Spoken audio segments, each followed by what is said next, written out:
Next వచ్చేసి ప్లాసీ యుద్ధం.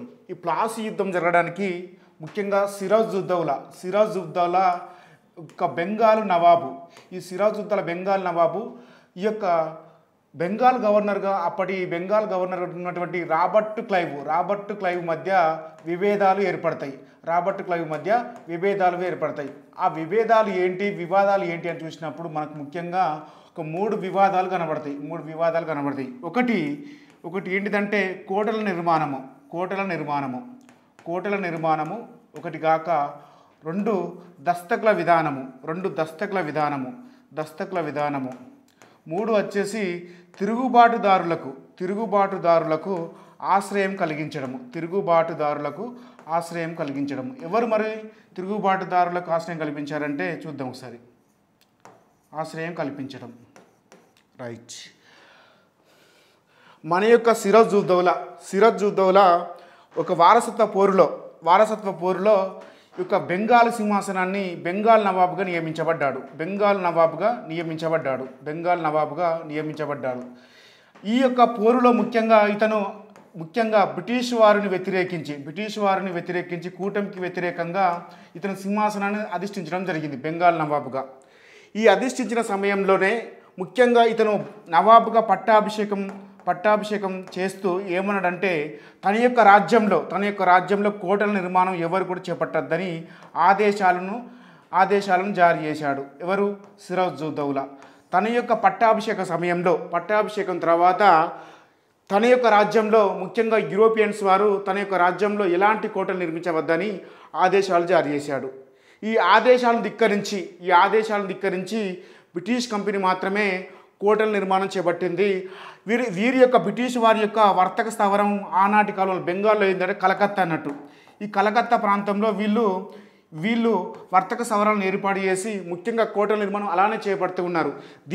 ఈ విషయాన్ని ఇతను ఎవరు సిరాజుద్దౌలా తీవ్రంగా పరిగణించి ఆనాడు 1756 జూన్ 4వ తారీఖున అలాగే జూన్ 17వ తారీఖున కాసిం బజార్ అండ్ కలకత్తాను ఆక్రమించి ఏం చేసింది ఇతను అలీనగర్ అనే పేరు పెట్టడం జరిగింది. అలీనగర్ అనే పేరు పెట్టి తన మిత్రుడైనటువంటి ఎవరు మాణిక్ చంద్ను ఇన్ఛార్జిగా నియమించాడు. నియమించినటువంటి మాణిక్ చంద్ను 1757 జనవరి 2వ తారీఖున రాబర్ట్ క్లైవ్ ఆధ్వర్యంలో అడ్మిరల్ వాట్సన్ ఎవరికి మాణిక్ చంద్ గానికి 2 లక్షల రూపాయలు లంచం ఇచ్చి ఈ యొక్క కలకత్తా ప్రాంతాన్ని తిరిగి తీసుకోవడం జరిగింది బ్రిటిష్ వారు. ఇక్కడ చూడండి తిరుగుబాటుదారులకు ఆశ్రయం కల్పించడము. ఎవరిక్కడ? మాణిక్ చంద్ తిరుగుబాటుదారులకు ఆశ్రయం కల్పించారు బ్రిటిష్ వారు. ఈ యొక్క మాణిక్ చంద్ ఇక్కడ లంచం తీసుకొని ఈ యొక్క కలకత్తా ప్రాంతాన్ని తిరిగి బ్రిటిష్ వారికి ఇవ్వడం జరిగింది. దీంతో ఇది కూడా ఒక కారణంగా చెప్పుకోవచ్చును. ఈ కోటల నిర్మాణము ముఖ్యంగా ఆదేశాలు జారీ చేసినప్పటికీ ఈ కోటల నిర్మాణం అలానే చేపట్టారు బ్రిటిష్ వారు. ఇది కూడా యుద్ధానికి అంటే సిరాజుద్దౌలాకును రాబర్ట్ క్లైవ్కు మధ్య విభేదాలు రావడానికి దారితీసిందని చెప్పుకోవచ్చును. అంతేకాకుండా ఈ ప్లాసీ యుద్ధ సమయంలోనే మీర్ జాఫర్ అనేటోడు ఇతని మన సిరాజుద్దౌలా యొక్క సైనిక అధికారి ఇతన్ని కూడా లంచం ఇచ్చి ఇతనికి ఆశ చూపి మీరు కాక మాకు యుద్ధంలో సహకరించినట్లయితే ఏది రాబర్ట్ క్లైవ్ సిరాజుద్దౌలా జరిపే యుద్ధంలో మీరు సహకరించినట్లయితే మీకు యుద్ధ భూమిలోనే మిమ్మల్ని మీరు సైనికాధికారిగా ఉన్నటువంటి మిమ్మల్ని బెంగాల్ నవాబుగా చేస్తానని హామీ ఇవ్వడం జరిగింది. ఇలాంటి తిరుగుబాటుదారులందరికీ కూడా ఈ యొక్క బ్రిటిష్ వారు ఆశ్రయం కల్పించడము ఈ యొక్క బెంగాల్ నవాబు సిరాజుద్దౌలాకును రాబర్ట్ క్లైవ్కు మధ్య విభేదాలు రావడానికి కారణంగా చెప్పుకోవచ్చు. అంతేకాకుండా దస్తకుల విధానము బ్రిటిష్ వారు తీసుకొచ్చినటువంటి వస్తువులపై వీళ్ళు పన్నులను ఇష్టం వచ్చిన రీతిలో అందరికీ అంటే వారికి అనుకూలంగా ఈ దస్తక్ విధానం తీసుకొచ్చి వారికి అనుకూలంగా నిర్ణయాలు తీసుకున్నట్టు చేయడం ఇది కూడా ఒక కారణంగా చెప్పుకోవచ్చును. ఈ వివాదాల కారణంగానే సిరాజుద్దౌలా మరియు రాబర్ట్ క్లైవ్కి మధ్య విభేదాలు ఏర్పడ్డాయి. ఈ కారణాల చేతనే 1717 అంతేకాకుండా ఇంకో సంఘటన కూడా జరిగింది. వీళ్ళు 1757 ఫిబ్రవరి 9వ తారీఖున ఒక ఒప్పందం జరిగింది. ఏం ఒప్పందం అంటే అలీనగర్ ఒప్పందం జరిగింది. ఈ అలీనగర్ ఒప్పందాన్ని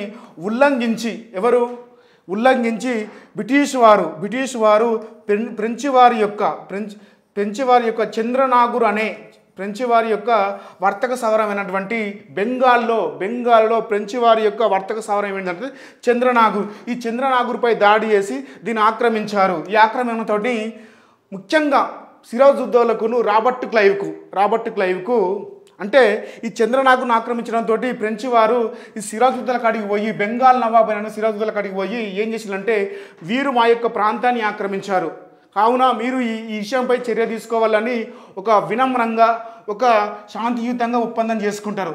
అందుచేత రాబర్ట్ క్లైవ్ సిరాజుద్దౌలాకు మధ్య జరిగిన యుద్ధమే ప్లాసీ యుద్ధం. ఎవరెవరి మధ్య జరిగింది ప్లాసీ యుద్ధం అంటే బెంగాల్ నవాబ్ అయినటువంటి సిరాజుద్దౌలా అలాగే బెంగాల్ గవర్నర్ అయినటువంటి రాబర్ట్ క్లైవ్ మధ్య జరిగిన యుద్ధమే ప్లాసీ యుద్ధం. ఎప్పుడు జరిగిందంటే 1757 జూన్ 23న జరిగింది. 1757 జూన్ 23న జరిగింది. ఎక్కడ జరిగిందంటే పశ్చిమ బెంగాల్లోని నడియా జిల్లాలోని భగీరథి నదీ తీరాన ఉన్నటువంటి ఒడ్డునటువంటి ప్లాసీ అనే ప్రాంతంలో ఈ యొక్క యుద్ధం జరిగింది. అనే ప్రాంతంలో యుద్ధం జరిగింది. యుద్ధం ఎప్పుడు జరిగింది? 1757 జూన్ 23న ప్లాసీ యుద్ధం జరిగింది. ఎవరెవరి మధ్య జరిగింది? సిరాజుద్దౌలా బెంగాల్ నవాబ్ అయినటువంటి సిరాజుద్దౌలా మరియు బెంగాల్ గవర్నర్ అయినటువంటి రాబర్ట్ క్లైవ్ మధ్య యుద్ధం జరిగింది. ఈ యుద్ధంలో సిరాజుద్దౌలాకి వ్యతిరేకంగా రాబర్ట్ క్లైవ్ కుట్రదారుల కూటమిని ఏర్పాటు చేశాడు. ఆ కూటమిని ఏర్పాటు చేసి ఈ యుద్ధంలో రాబర్ట్ క్లైవ్ ఏంటంటే ఈ యొక్క మీర్ జాఫర్ను అంతమొందించడం జరిగింది. మరి ఎవరు ఆ కుట్రదారులు అంటే మీర్ జాఫర్ ఇతని యొక్క బెంగాల్ నవాబు సిరాజుద్దౌలా యొక్క సైన్యాధిపతి మీర్ జాఫర్. అంతేకాకుండా మీర్ జాఫర్ ఎవరంటే బెంగాల్ నవాబు యొక్క సిరాజుద్దౌలా యొక్క సైనికాధిపతి మీర్ జాఫర్.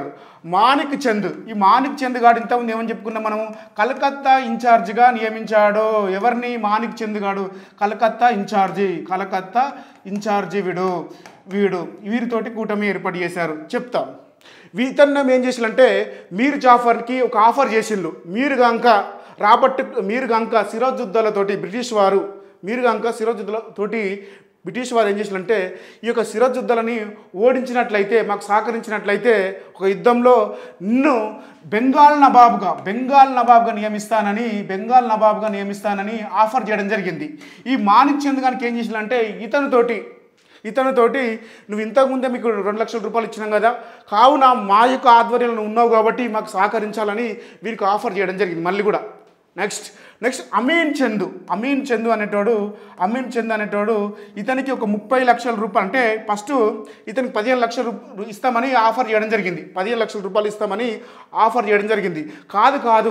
కాదు నాకు 30 లక్షల రూపాయలు ఇచ్చినట్లయితే మీతో పాటు నేను యుద్ధంలో పాల్గొంటానని ఇతడు బ్రిటిష్ వారితోటి ఏం చెప్పిందంటే అమీన్ చంద్ గారు ఒక ఒప్పందం చేసుకోవడం జరిగింది. అయితే వీళ్ళ దగ్గర డబ్బులు లేవు, గవర్నర్స్ దగ్గర. బెంగాల్ గవర్నర్ రాబర్ట్ క్లైవ్ ఎందుకు అని 15 లక్షలు ఇవ్వాలి? సరే ఒప్పందం ఏదో రకంగా వాడిని మనం చేద్దాం, ముందే వీళ్ళకి ఒక దృఢమైనటువంటి ఒక ఆలోచనలు ఉంటాయి రాబర్ట్ క్లైవ్కి, ఏం చేయాలా ఏం చేయకూడదు అన్నట్టు. సరే వాని ఒప్పందం ప్రకారం 30 లక్షలు ఇద్దామని ఒక ఒప్పంద పత్రాన్ని తీసుకొని వచ్చిండు. ఎవరు? Robert Clive. తీసుకొని వచ్చి అమీన్ చంద్ గానికి, అంటే గవర్నర్ ఫోర్జరీ సంతకంతో చేసినటువంటి ఆ దొంగ సంతకంతో ఈ ఒప్పంద పత్రాన్ని అమీన్ చంద్కి ఇవ్వడం జరుగుతుంది. అమీన్ చంద్కి ఇస్తే వాడు కూడా యుద్ధంలో పాల్గొంటాడు. మరి ఎవరంటే బెంగాల్లో ఇతను అమీన్ చంద్ అనేటువంటి ఎవడంటే బెంగాల్లో ప్రముఖ నగల వ్యాపారి వర్తకుడు, నగల వ్యాపారి ఎవడు? అమీన్ చంద్ గాడు. నెక్స్ట్ వచ్చేసి జగత్ సేటు. ఈ జగత్ సేట్ అనేటోడు కూడా బెంగాల్లో వీడు కూడా ప్రముఖ వర్తకుడు రైట్, ప్రముఖ వర్తకుడు. నెక్స్ట్ వచ్చేసి రాయ్ దుర్లభ్. ఇతను వచ్చేసి ముఖ్యంగా బెంగాల్లో పెద్ద భూస్వామి, అంతేకాకుండా ఇతడు సైనికాధికారిగా కూడా విధులు నిర్వహించాడు. ఎవరికి? మన యొక్క బెంగాల్ నవాబ్ అయిన సిరాజుద్దౌలాకి ఇతను సైనిక అధికారిగా విధులు నిర్వహించాడు. మీర్ జాఫర్ ఎవరంటే మన సిరాజుద్దౌలా యొక్క బెంగాల్ నవాబ్ అయినటువంటి సిరాజుద్దౌలా యొక్క సైనిక అధిపతి. మాణిక్ చంద్ ఎవరంటే కలకత్తా ఇన్ఛార్జ్గా నియమించబడ్డారని చెప్పుకున్నాము. అమీన్ చంద్ ఎవరంటే బెంగాల్లో ప్రముఖ వర్తక వ్యాపారి. జగత్ సేట్ వచ్చేసి ప్రముఖ ధనవంతుడు, బెంగాల్లో ప్రముఖ ధనవంతుడు అతను. రాయ్ దుర్లభ్ వచ్చి పెద్ద భూస్వామి, అంతేకాకుండా ఇతను సైనిక అధికారి. ఈ అన్ని ఆన్సర్స్ కూడా ఒకసారి ఈ క్వశ్చన్స్ ఇలా వచ్చిందన్నట్టు. ఏది? సిరాజుద్దౌలా పన్నినటువంటి పన్నాగంలో ఈ కింది వారిలో ఎవరు కుట్రదారులుగా పనిచేశారు? ఏది? ప్లాసీ యుద్ధ సమయంలో అని అంటే ఇవన్నీ ఇచ్చేసి ఒక రాంగ్ ఆన్సర్ ఇవ్వడం జరిగింది. ఇవన్నీ జతపరచడం ఇవ్వడం జరిగింది. అందుకే నేను ఇంతగానో వివరంగా చెప్పడం జరిగింది. రైట్. అయితే రాబర్ట్ క్లైవ్కును సిరాజుద్దౌలాకు మధ్య జరిగిందే ప్లాసీ యుద్ధం అని చెప్పుకున్నాం. ఎప్పుడు జరిగింది? 1757 జూన్ 23న జరిగింది. ఈ ప్లాసీ యుద్ధంలో మీర్ జాఫర్ కుమారుడైనటువంటి మిరాన్ పారిపోతున్నటువంటి మీర్ జాఫర్ అంటే మన సిరాజుద్దౌలా తన భార్యతో పారిపోతున్నటువంటి సిరాజుద్దౌలాను యుద్ధ భూమిలోనే అంతమొందించడం జరిగింది. అందుచేత యుద్ధ భూమిలోనే మీర్ జాఫర్ని ఏం చేసి బెంగాల్ నవాబ్గా నియమించారు. మరి ప్లాసీ యుద్ధం యొక్క యుద్ధ ఫలితం ఏంటంటే యుద్ధం వల్ల ఏంది భారతదేశం అంటే బ్రిటిష్ ఈస్ట్ ఇండియా కంపెనీ అంటే గొప్పదనం ఏంటంటే భారతదేశంలో బ్రిటిష్ సామ్రాజ్య స్థాపనకు పునాదిగా పేర్కొంటారు. ప్లాసీ యుద్ధాన్ని ఎట్లా పేర్కొంటారు అంటే భారతదేశంలో బ్రిటిష్ సామ్రాజ్య స్థాపనకు పునాదిగా పేర్కొంటారు ఈ ప్లాసీ యుద్ధాన్ని. ఈ యుద్ధంతోనే భారతదేశంలో వారి యొక్క స్థాపన అనేది పరిపూర్ణంగా జరిగిందని చెప్పుకోవచ్చును. అంతేకాకుండా ఈ యొక్క యుద్ధం వల్ల మీర్ జాఫర్ అన్నట్టు బెంగాల్ నవాబుగా నియామకం జరిగింది. అంతేకాకుండా ఈస్ట్ ఇండియా కంపెనీ యుద్ధ ఫలితంగా ఈస్ట్ ఇండియా కంపెనీ రాజకీయ శక్తిగా ఎదుగుదలకు ఈ యొక్క యుద్ధం కృషి చేసిందని చెప్పుకోవచ్చును. ఈ యొక్క యుద్ధం పనిచేసిందని చెప్పుకోవచ్చును. ఈస్ట్ ఇండియా కంపెనీ ఒక రాజకీయ శక్తిగా ఎదగడానికి ఈ యుద్ధం అనేది కారణమైందని చెప్పుకోవచ్చును. రైట్. చూద్దామండి ఒకసారి. ప్లాసీ యుద్ధం ఎవరెవరి మధ్య జరిగింది? సిరాజుద్దౌలా బెంగాల్ నవాబ్ అయినటువంటి సిరాజుద్దౌలా బెంగాల్ గవర్నర్ అయినటువంటి రాబర్ట్ క్లైవ్ మధ్య జరిగింది. ఎప్పుడు జరిగింది? 1757 జూన్ 23న జరిగింది. రైట్. ఎక్కడ జరిగింది? పశ్చిమ బెంగాల్లోని నడియా జిల్లా పరిధిలో గల భగీరథి నది ఒడ్డున ప్లాసీ అనే ప్రాంతంలో జరిగింది.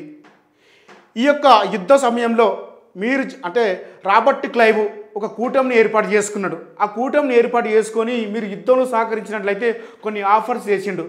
ఆఫర్స్లో భాగంగా కుట్రదారులు ఎవరంటే మీర్ జాఫర్, సిరాజుద్దౌలా యొక్క సైనిక అధిపతి. అమీన్ చంద్ బెంగాల్ ప్రముఖ నగల వర్తకుడు. మాణిక్ చంద్ కలకత్తా ఇన్ఛార్జి, కలకత్తా పాలకుడు. రైట్. జగత్ సేటు బెంగాల్లో ప్రముఖ ధనవంతుడు. రాయదుర్లభ వచ్చేసి సిరాజుద్దౌలా యొక్క సైనిక అధికారి. ఇతను పెద్ద భూస్వామి కూడా. ఈ యొక్క యుద్ధ ఫలితంగా జరిగింది ఏంటంటే భారతదేశంలో బ్రిటిష్ వారి యొక్క సామ్రాజ్య స్థాపనకు పునాదిగా నిలిచిన యుద్ధమే ప్లాసీ యుద్ధంగా చెప్పుకోవచ్చును. అంతేకాకుండా మీర్ జాఫర్ని యుద్ధ భూమిలోనే ఏం చేసిండ్రు, నవాబ్గా ప్రకటించడం జరిగింది. ఈస్ట్ ఇండియా కంపెనీ ఒక రాజకీయ శక్తిగా ఎదగడానికి ఇది ఒక యుద్ధం అనేది కారణమైందని చెప్పుకోవచ్చును. రైట్. తర్వాత ఏమైందని చూస్తే నెక్స్ట్ చూద్దామండి.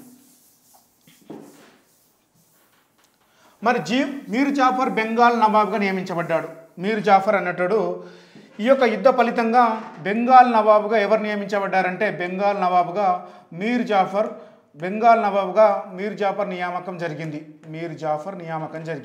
మరి మీర్ జాఫర్ ఏం చేసిన ఒకసారి విషయం చూద్దామన్నట్టు. రైట్. బెంగాల్ నవాబ్గా మీర్ జాఫర్ నియమించబడ్డాడు.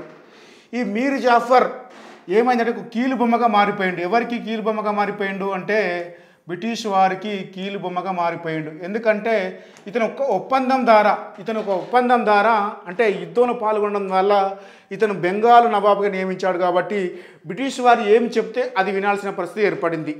కాబట్టి బ్రిటిష్ వారి చేతుల్లో ఇతను కీలుబొమ్మగా మారిపోయిండు. అంతేకాకుండా బెంగాల్ సంపదతో బ్రిటిష్ వారు ఏం చేసినంటే బ్రిటిష్ వారు ఈ యొక్క బెంగాల్ ప్రాంతంలో సైన్యాన్ని మరియు కోటలను అతిపెద్ద మొత్తంలో కోటల నిర్మాణం చేపట్టడం జరిగింది యుద్ధ ఫలితంగా. తర్వాత జరిగిన ఇన్సిడెంట్ చూసుకుంటే బెంగాల్ సంపదతో అంటే అనేక సిరాజుద్దౌలా అంతమొందించడంతో ఈ యొక్క బెంగాల్ సంపద మొత్తము బ్రిటిష్ వారి వశమైంది. ఈ కావడంతో వీళ్ళు ముఖ్యంగా బెంగాల్ ప్రాంతంలో ఒక పెద్ద సైన్యాన్ని కోటల నిర్మాణం అతిపెద్ద మొత్తంలో చేపట్టడం జరిగింది. కోటల నిర్మాణాన్ని పటిష్టపరచుకోవడం జరిగింది. బెంగాల్లోని సుసంపన్నమైన ఆర్థిక వనరులపై ముఖ్యంగా సంపదపై బ్రిటిష్ వారు దృష్టి పడంతో వీళ్ళు ఏం చేసినారు, సంపదపై దోసుకొని వాళ్ళు అతిపెద్ద సైన్యాన్ని ముఖ్యంగా కోటల నిర్మాణం పటిష్టపరుచుకున్నారు. అంతేకాకుండా ఇతని కాలంలోనే మీర్ జాఫర్ కాలంలోనే 1757లో వీరు బెంగాల్లో ఏం చేసినారు, ఒక టంకశాలను ఏర్పాటు చేశారు. ఎవరు? బ్రిటిష్ వారు. అంతేకాకుండా ఈ యుద్ధ ఫలితంగా వీళ్ళు బెంగాల్ ప్రాంతాన్ని ప్లాసీ యుద్ధం ఫలితంగా బెంగాల్ అనేది వీళ్ళ వశమైపోయింది. బెంగాల్ ప్రాంతం అనేది వీరి యొక్క సామ్రాజ్యంలో భాగమైపోయింది. బెంగాల్ అంటే ప్లాసీ యుద్ధ ఫలితంగా బెంగాల్ ప్రాంతం అనేది బ్రిటిష్ వారి వశమైపోయిందని చెప్పుకోవచ్చును. అంతేకాకుండా 24 పరాగణాలు ఈ వీరి ఆధీనంలోకి రావడం జరిగింది. బ్రిటిష్ వారి ఆధీనంలోకి రావడం జరిగింది. 2,37,000 పౌండ్ల మనీ కూడా బ్రిటిష్ వారికి ఇవ్వడం జరిగింది. ఈ యొక్క ప్లాసీ యుద్ధం వల్ల ఎవరు ఇచ్చారు? బెంగాల్ నవాబ్ అయినటువంటి మీర్ జాఫర్ ఇవ్వాల్సిన పరిస్థితి ఏర్పడింది. అంతేకాకుండా ప్లాసీ యుద్ధం తర్వాత బెంగాల్ ప్రాంతంలోనూ అటు భారతదేశంలోనూ సర్వాధిపత్యం చెలాయించడానికి ఆంగ్లేయులకు ఈ యొక్క యుద్ధము అంటే అవకాశంగా మిగిలిందని చెప్పుకోవచ్చును. ఈ సమయంలోనే మీర్ జాఫర్ ఏం చేసిందంటే డచ్ వారితోటి ఇలా చేస్తున్నటువంటి వీళ్ళంతా ఇట్లా అనుసరిస్తున్న విధానాలకు వ్యతిరేకంగా మీర్ జాఫర్ ఏం చేసిన డచ్ వారితో స్నేహం చేయడం జరిగింది. ఈ సమయంలోనే ఇతను 1759లో డచ్ వారికి బ్రిటిష్ వారికి ఒక యుద్ధం జరిగింది. బ్రిటిష్ వారికి ఒక యుద్ధం జరిగింది. ఆ యుద్ధమే సిన్సారా సిన్సూరా యుద్ధము, దా యుద్ధమే సిన్సూరా యుద్ధము, బదేరా యుద్ధం అంటారు. సిన్సూరా యుద్ధము, బదేరా యుద్ధం, సిన్సూరా యుద్ధము, బదేరా యుద్ధం అంటారు. బదేరా యుద్ధము. ఈ యుద్ధంలో మీర్ జాఫరు ఈ డచ్ వారికి సాయం చేస్తాడు. మీర్ జాఫరు డచ్ వారికి సాయం చేస్తాడు. అందుచేత 1759లో జరిగిన సిన్సూరా యుద్ధము, బదేరా యుద్ధంలో డచ్ వారిని ఓడించి డచ్ వారి దేశం నుండి వెళ్ళగొట్టడం జరుగుతుంది బ్రిటిష్ వారు.